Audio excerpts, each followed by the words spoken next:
The boys' own organisation encompasses a fanzine, some of the best clubs and parties ever run, production and remixing, and now their own label.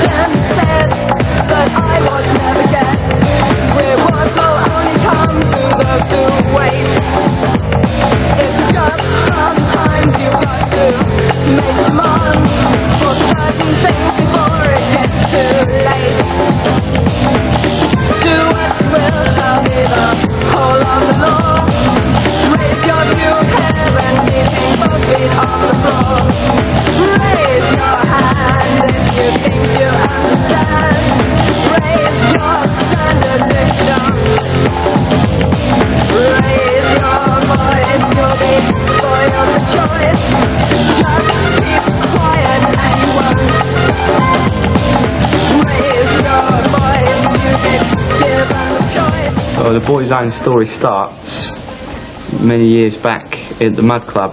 They used to have a Jeep parked up in the foyer where fans from all corners of London and the surrounding areas used to meet up and indulge themselves in their passion. And I think I passed a little brown bottle to Terence once, did I not? Yeah. And it sort of like went down nicely. It went downhill from there on, really. Lots of falling over and headaches, and nothing's changed. We've got a record label and there's still lots of falling over and lots of headaches.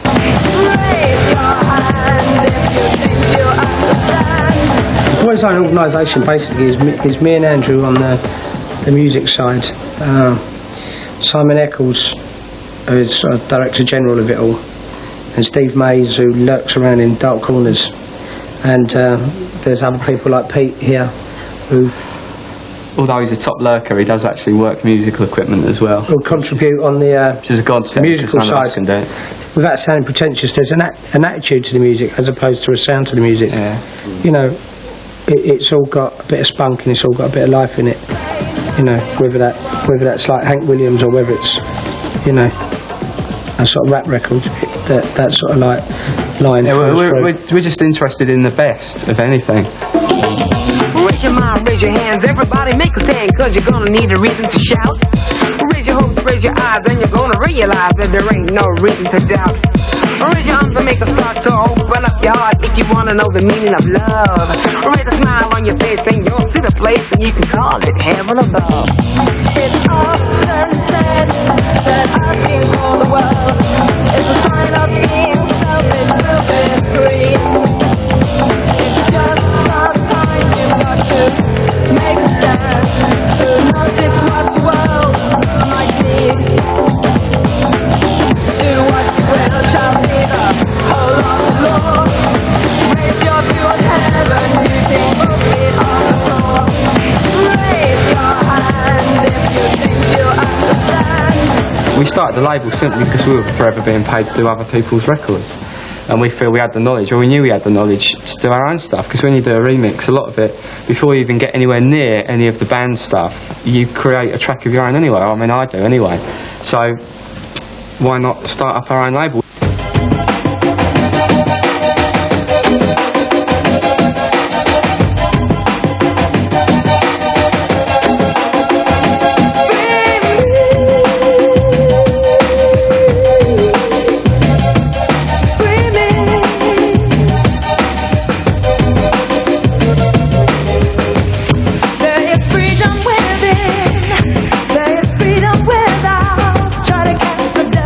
Paper cup.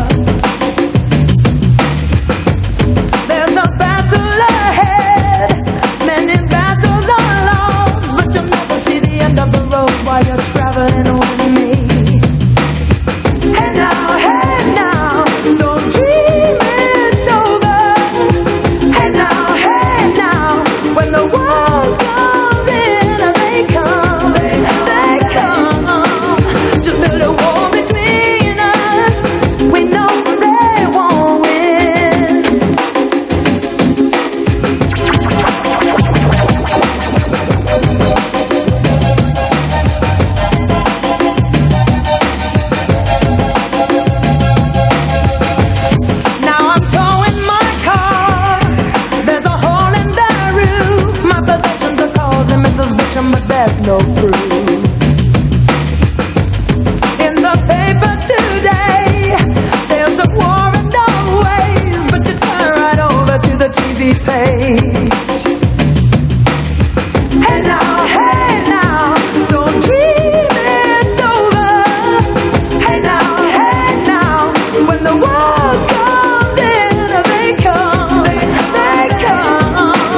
to build a wall between us. We know they won't win. We test out acetates of tunes we've done, you know, to gauge their reaction, and records come out so thick and fast. White labels now, and there's always like acetates flying around. And to my mind, although I'm not a great lover of like techno and that heavy house scene, a lot of it reminds me of like dub records, you know, the effects they use and the sound of it, and the way they're so mass produced and so quickly produced is like dancehall for the 90s. I admire it for that. I don't particularly like the sound they make, but I love the concept behind it.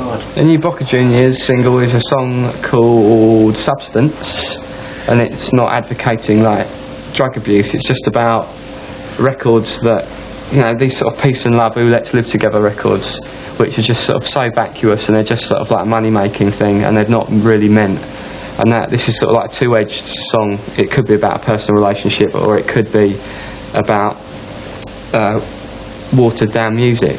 You know, it's just saying, give us something with a bit of substance, basically. Give me some substance. A hillbilly lyric anthem for the summer. Speak to me of love and life, pretending that you care. When it comes to taking action, I know you wouldn't dare.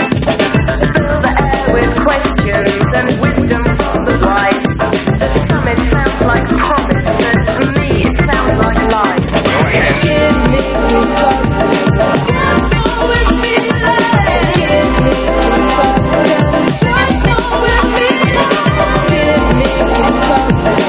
Just know it's me. Give me some substance. Now, what goes on after clubs, take it from me, it's far more interesting than what goes on inside clubs, because I've had some of the best times of my life in people's houses after clubs. Alright, the club is the meeting place and the catalyst, and you get yourself going, but when you go home and you're just sitting around talking complete waffle for hours on end and playing music and just sort of like generally, I don't want to say chilling out because it's horrible, but chilling out, that's when the important thing comes, and that's what's been good over the past 3 years, and that's why everyone that was involved in the early part of the scene has made some sort of success or has done something they want to do, because they went to the Shum, or they went to Spectrum, they went to Future, they then went round someone's houses and like came up with mad harebrained schemes. Let's do this, let's do that, let's do a record label, let's set up a t-shirt company. And that didn't come out of, you can't talk about that in a club with a strobe going on and smoke, but you can talk about it afterwards, you know. But the club's always been the catalyst, and they're full of energy at the moment. Hey now, don't